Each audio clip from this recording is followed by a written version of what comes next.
Hello, everyone. I am just setting everything up to go live. How are you all doing? Hi, Helen. Hello, friends. Happy Sunday morning. Good to see you all. Wait for a few more of you to join us. Hi, Rhiannon. Hi, Sandy. Nan. Good to see you. How have your weeks been? Hi, Emma. You've got me this morning. Johnny is downstairs with the chaos of our two children.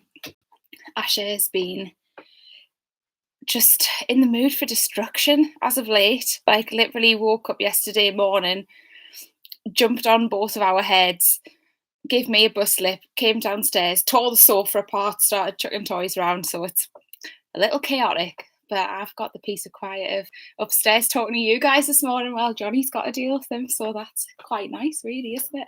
I can sit and have a nice, peaceful chat with you. Yep. But you've got to look forward to this when Zeke's a little bit older. Good morning, all. How are you all doing? Yes, Sandy, you'll have to deal with that as well when Robin Jane starts walking around and accessing things. Well, it's good to be with you. Really exciting Sunday as well. I think we've got our very own Pastor Brian speaking to us this morning in church. Thanks, Rach. I appreciate that offer. Although I might not, because I might go downstairs after this and think, why have I stayed upstairs for so long? It's chaos. But good to be with you all. I just wanted to send help. Please don't, Johnny. You're making us anxious. I just wanted to share a couple of thoughts with you this morning that I've just been thinking around.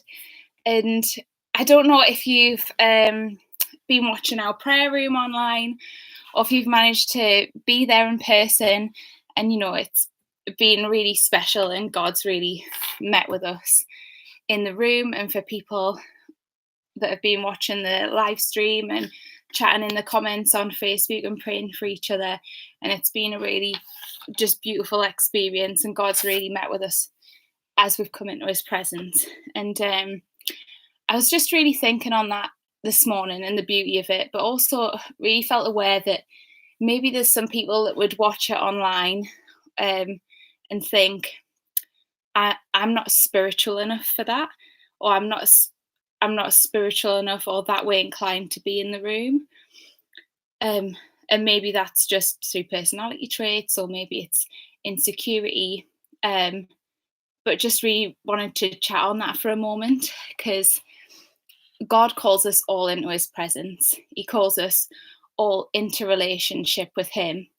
But even I can sometimes play the game of comparison and kind of sometimes think, well, maybe I'm more of a Martha personality. And if you know me, if you've, when Sunday services were happening in person like a year ago, which is crazy in itself, you know that I'm tend to be running around after our kids, or I'm sorting out things kind of behind the scenes and making sure everyone has what they need and teams have got the resources that they need, or their spaces are ready for them and that kind of thing, and can be a bit of a doer. And sometimes I can kind of think, oh, well, maybe I'm just supposed to be more of a Martha personality and Johnny's more of a Mary, which sounds sounds a bit ridiculous in itself. And that's not to say that Johnny doesn't do stuff, because he does a lot. He does a lot of things.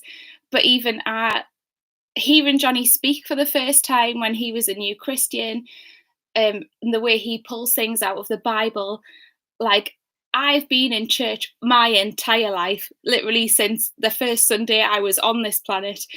And Johnny can pull things out of the Bible that I would think, I have never considered it in that way. I've never heard of it like that, or never thought of it like that. And I can sometimes think, well, maybe that's Johnny's more of a spiritual person than I am, but we're both spiritual. We're all spiritual beings. Jesus calls us all into his presence. But sometimes we can play that comparison game and think, well, maybe I'm not spiritual enough for that. Maybe that's not my place there, but it's not, because God calls us all into his presence. And I was just really found that there's comfort to be found in the Bible, because even his disciples who had spent time with Jesus, had been on the journey with him, had seen him do incredible things, even they asked Jesus how to pray, having been with him and seen how and known how. In Luke 11, verse 1, it says, "One day Jesus was praying in a certain place. When he finished, one of his disciples said to him, 'Lord, teach us to pray just as John taught his disciples.'" And they would have seen how, they would have known. But we know that, and Jesus knows that we need to be taught in his spiritual practices, that we need to learn how to come into his presence, that we need to learn how to become attuned to his voice. And I just find it really, well, it's not by accident that the next part of the Bible is called the parable of persistence, because a lot of the time it's just us turning up. It's just us coming into his presence. And that might be coming into the prayer room that we've created in our building, but it also might just be driving to work, or while you're in the busyness of doing stuff with kids at home or at work or out on errands, and just talking to him in our everyday and just giving him our everyday lives. And I just want to read this next part of Luke 11 here in verse 9, just to emphasize that however you're feeling, whether you think it's your personality or who you are, like, we just have to keep coming into his presence, just as us in our everyday. Whoever you think you are, in comparison to the people around you, he just wants you just as you. In Luke 11:9, it says, "So I say to you, ask and keep on asking, and it will be given to you. Seek and keep on seeking, and you will find. Knock and keep on knocking, and the door will be opened to you. For everyone who keeps on asking persistently receives, and he who keeps on seeking persistently finds, and to him who keeps on knocking persistently, the door will open." And the more, we come into his presence, the more we just keep on turning up and giving our everyday selves, our everyday feelings, whether that's, "Jesus, I'm overwhelmed today," in the chaos when the sofa's everywhere and everything else, or, "Jesus, I'm just on my way to work, it's just me, it's all for you," in my everyday, just keeping on coming into his presence. That's how we learn to hear his voice. That's how we learn to know his word. That's how our prayers become aligned with his heart. It's just consistently turning up, and that's how he teaches us how to pray. That's how he teaches us in his spiritual practices. It's just giving our everyday selves. So I just want to invite you to come into his presence. And maybe if you're somebody that's maybe thought, "I'm not spiritual enough to come into the prayer room," which is a lie, let me say from the start, because we're all called into Jesus's presence. We're all called into relationship with him. Why not come? Just come to just be in his presence, to just hear from him, from a teacher through prayer, from a teacher through just being with him, just to be there in the moment with Jesus. And that doesn't have to be in the physical prayer room that we've created. That might just be in your everyday. Maybe you're like me, I've not been there in person because we have young kids that have a bedtime that need to be parented. So Johnny will be in the prayer room leading that, and I'll be at home kind of releasing him to allow that to happen for other people. That might just be coming into your presence in your everyday while you're on the job doing things, but just come into his presence because he wants to be in relationship with you. So yeah, that's the main thing I wanted to bring you today. You're loved, and we just invite you into relationship with him. A really exciting day today. Pastor Brian is going to speak in our Sunday services, and we had sisterhood on Friday night, which was amazing. And we got to hear from our new lead pastor in the UK, Nicola Douglas, and she was just phenomenal. Katie spoke as well, and Alex led worship, and it was just beautiful. And there's so much going on in church for you to get involved with, because community is just such a stunning and beautiful and precious thing. So yeah, and on that, on Tuesday night, we have what we've kind of called a future night, which might not make sense necessarily just as a title, but really it's just we're looking at how we emerge as a local church as lockdown eases and Sunday services start again.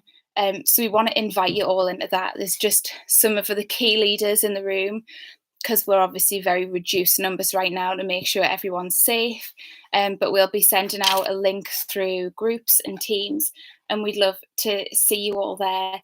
It's been a minute since we've been in the room together, hasn't it? Yeah, we would just love to be with you because we miss you. But yeah, it'll be great to see you guys, whether that's on Zoom or whether you're one of the few in the room. We're excited to be with you, excited for the future of church, excited for where Jesus has taken us in these crazy times of life, in the midst of a global pandemic, in the midst of everything else. We love you, but we are excited for our future together as a local church in Newcastle upon Tyne in the northeast. So yeah, hope to see you there. And I hope you enjoy our Sunday services today. Why not, if you've got the afternoon free, contact a friend you've not seen in a while, go and meet with them outside, grab a takeaway coffee, grab brunch, go watch the service outside with somebody. Life's always better with brunch in it. It's just one of my guilty pleasures, good brunch. So yes, enjoy your Sunday. We love you very much, and yeah, have a great day. See you later, guys.